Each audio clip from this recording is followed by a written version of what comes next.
O ar de Nova Orleans em 1995 era uma entidade própria, palpável, uma mistura de gardênias doces, o cheiro metálico do rio Mississippi e a promessa constante de algo mais.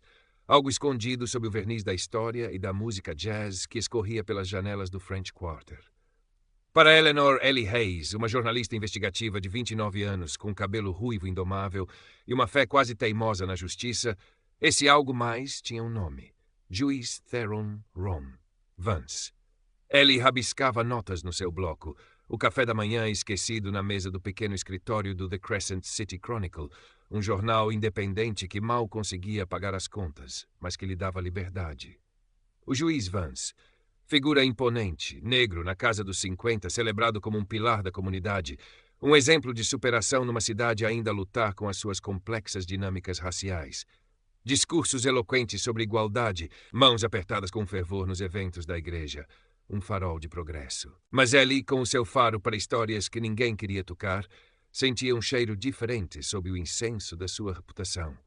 Eram pequenas coisas, sussurros nos corredores do tribunal, decisões judiciais que pareciam favorecer certos advogados, certos interesses imobiliários ligados a figuras como o Sr. Alistair Finch, um advogado branco, rico e influente do velho establishment que apadrinhava Vance publicamente. Ele é intocável, Ellie, dissera-lhe o seu editor, Mark. Um homem cansado com olheiras permanentes. Especialmente para uma jornalista branca a farejar um juiz negro popular. Não temos recursos para uma guerra dessas. Mas a teimosia de Ellie era lendária. O seu pai, um sindicalista despedido por denunciar corrupção, ensinara-lhe que o silêncio era cúmplice. E Vance parecia demasiado polido. A sua ascensão demasiado meteórica. Os seus protetores demasiado poderosos. Ela continuou a cavar nas horas vagas, alimentada a café requentado e a sensação de que estava no rasto de algo grande, algo que poderia realmente fazer a diferença. Era o tipo de história que a fizera querer ser jornalista. Numa noite úmida de julho, enquanto seguia uma pista sobre um negócio imobiliário suspeito na zona portuária, um que parecia ter as impressões digitais de Vance por todo o lado, a vida de Ellie mudou. As luzes azuis e vermelhas piscaram no seu espelho retrovisor. 2 polícias, rostos impassíveis. Uma paragem de trânsito de rotina, disseram. Mas Ellie sentiu um arrepio. Não havia nada de rotineiro na forma como vasculharam o seu velho Honda Civic, na maneira como um deles, com um sorriso quase imperceptível, descobriu um pequeno saco de cocaína debaixo do banco do passageiro. Não é meu, Ellie gaguejou, o coração a bater descontroladamente. Isto é uma armadilha. Os polícias não lhe deram ouvidos. As algemas frias fecharam-se nos seus pulsos. A esquadra, o cheiro a desinfetante e desespero, as fotografias de identificação, a humilhação. Alguém com certeza já tinha avisado a imprensa. Na manhã seguinte, a sua cara estava estampada nos jornais, não como a jornalista que investigava a corrupção, mas como a jornalista presa por posse de droga. Mark, o editor, ligou-lhe, a voz tensa. Ellie, estou a suspendê-la, até isto se resolver. A fiança foi paga por uma tia distante, mas o estrago estava feito. O juiz Theron Vance, de alguma forma, tinha sabido, e ele não hesitara em esmagá-la como um inseto. Na sua cela fria, Ellie percebeu a profundidade da sua ingenuidade. Ela não estava a investigar apenas um juiz, estava a cutucar um ninho de vespas, e Vance era o rei. O seu idealismo estilhaçou-se, substituído por um medo frio e uma raiva crescente. A luta já não era apenas por uma história. Era pela sua vida, pela sua reputação, pela verdade. Os dias que se seguiram foram um borrão de desespero. Amigos afastaram-se, sussurrando sobre como sempre acharam que ela ia longe demais. As suas fontes no tribunal e na polícia evaporaram-se. O advogado que a tia lhe arranjara era caro e parecia mais interessado num acordo rápido do que em provar a sua inocência. Ellie sentia-se vigiada. Cada sombra parecia esconder uma ameaça. O sistema que ela acreditava poder ser usado para expor a verdade estava agora a esmagá-la. Numa tarde chuvosa, encharcada e derrotada, lembrou-se de um nome que ouvira nos corredores do tribunal, geralmente acompanhado de um misto de respeito e irritação. Isabelle Easy Moreau. Uma advogada de defesa pública crioula, conhecida pela sua tenacidade e por não ter medo de confrontar juízes, incluindo Vance. Era uma jogada arriscada. Easy poderia vê-la como apenas mais uma jornalista branca metediça que tinha tropeçado nos próprios pés. Mas Ellie não tinha mais nada a perder. Encontrou Izzy no seu pequeno escritório desarrumado, abarrotado de processos, perto do tribunal. Izzy Morel, na casa dos 30, tinha uma inteligência afiada nos olhos e uma aura de quem já vira de tudo. Pele clara, traços distintamente crioulos, falava o inglês com um leve sotaque que traía suas raízes profundas em Nova Orleans. Senhorita Hayes, disse Izzy, sem rodeios, depois de Ellie se apresentar. Li sobre os seus problemas. Droga no carro, não é? Clássico. Havia um tom de ceticismo na sua voz. Ellie engoliu em seco. Fui tramada, Sr. Morel, pelo juiz Vance. Eu estava a investigá-lo. Izzy encostou-se na cadeira, os braços cruzados. Muitas pessoas não gostam do juiz Vance, especialmente quando perdem casos no tribunal dele, o que a faz pensar que ele se daria ao trabalho de a tramar, uma jornalista de um jornal pequeno. Ellie contou tudo. As suas suspeitas sobre o negócio imobiliário, as ligações a Finch, a forma como a paragem de trânsito parecera orquestrada. Falou com a paixão desesperada de quem luta pela própria vida. Izzy ouviu em silêncio, tamborilando os dedos na secretária. Ela própria tivera os seus embates com Vance, sentira a sua arrogância, a forma como ele parecia manipular os procedimentos a seu bel prazer. Havia rumores, claro, mas nunca provas concretas. A história de Ellie, por mais rebuscada que parecesse, tinha um toque de verdade, um eco das suas próprias suspeitas. Vance é esperto, disse Izzy finalmente, a voz mais suave, e perigoso. Se ele a tramou, fê-lo de forma que parecesse credível. Provar o contrário será como escalar o Everest de chinelos. Eu sei, disse Ellie, a voz embargada. Mas tenho de tentar, ele não pode sair impune disto. Izzy estudou Ellie por um longo momento. Viu a determinação nos seus olhos verdes, a teimosia que recusava a derrota. Viu também o medo, a vulnerabilidade. E viu, talvez, uma oportunidade. Uma oportunidade de finalmente expor um homem que ela sabia ser uma mancha na justiça da cidade. Está bem, Hayes, disse Izzy, levantando-se. Vou dar uma olhada no seu caso, sem promessas. Mas se Vance realmente fez isto, então ele cometeu um erro. Subestimou-a. E talvez, só talvez, ele tenha subestimado a mim também. Uma pequena chama de esperança acendeu-se no peito de Ellie. Não estava mais sozinha. A aliança entre Ellie e Izzy começou de forma cautelosa. Izzy, com o seu conhecimento do sistema legal e dos meandros do submundo de Nova Orleans, e Ellie, com o seu instinto investigativo e a sua capacidade de ligar os pontos, formavam uma dupla improvável, mas potencialmente poderosa. Primeiro, Izzy analisou o processo de Ellie. A apreensão das drogas, o relatório policial. Havia falhas, pequenas inconsistências que um olhar menos atento deixaria passar, mas que para Izzy gritavam armação. Os polícias que aprenderam, disse Izzy, apontando para os nomes no relatório. Miller e Dossett. Ambos conhecidos por, digamos, flexibilidade nos procedimentos, especialmente quando há incentivos. Ellie começou a investigar Miller e Dossett, descobrindo um rasto de queixas por conduta imprópria, todas convenientemente arquivadas. Paralelamente, Izzy usou os seus contactos para tentar descobrir quem teria dado a ordem para a armação. A informação era escassa.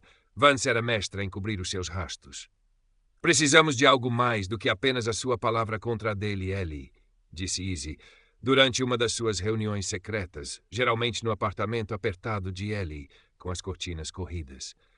Precisamos de provas concretas da corrupção de Vance, algo que o ligue diretamente a crimes, não apenas a decisões judiciais questionáveis. Retomaram a investigação sobre o negócio imobiliário que Ellie suspeitava ter sido gatilho para sua prisão. Era um esquema complexo envolvendo a reclassificação de terrenos portuários comprados a baixo preço por uma empresa de fachada e depois revendidos com lucros astronômicos após decisões favoráveis de Vance. O nome do Sr. Alistair Finch aparecia como um dos investidores da empresa de fachada. Finch é o testa de ferro financeiro de Vance, concluiu Ellie, após semanas a vasculhar registros públicos e a seguir rastros de dinheiro. Ele lava o dinheiro e dá a Vance uma aparência de legitimidade. A investigação era lenta e perigosa.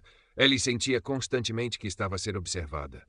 Uma noite, os pneus do carro de Izzy foram cortados. Noutra, o apartamento de Ellie foi revirado. Nada de valor foi levado, apenas uma mensagem clara de intimidação. Eles sabem que estamos perto, disse Izzy, a voz tensa, mas os olhos firmes. Isso significa que estamos no caminho certo.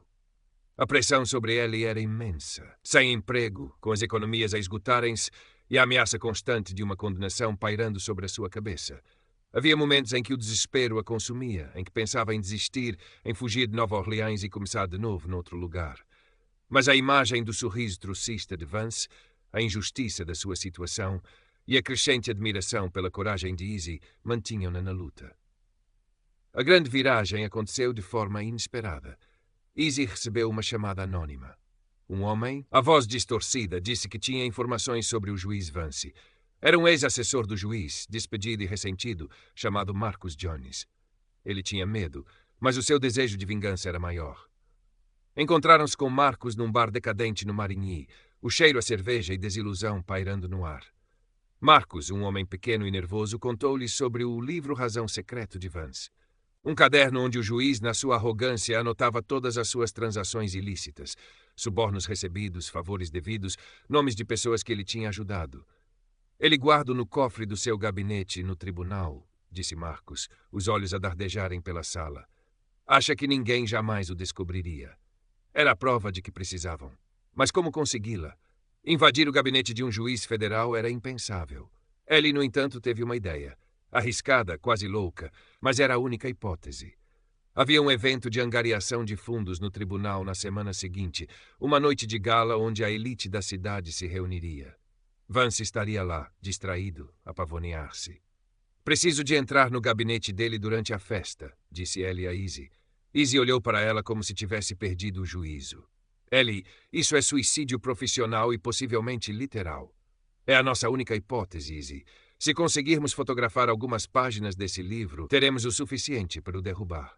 Após uma longa discussão e com muitas reservas, Easy concordou em ajudar a criar uma distração.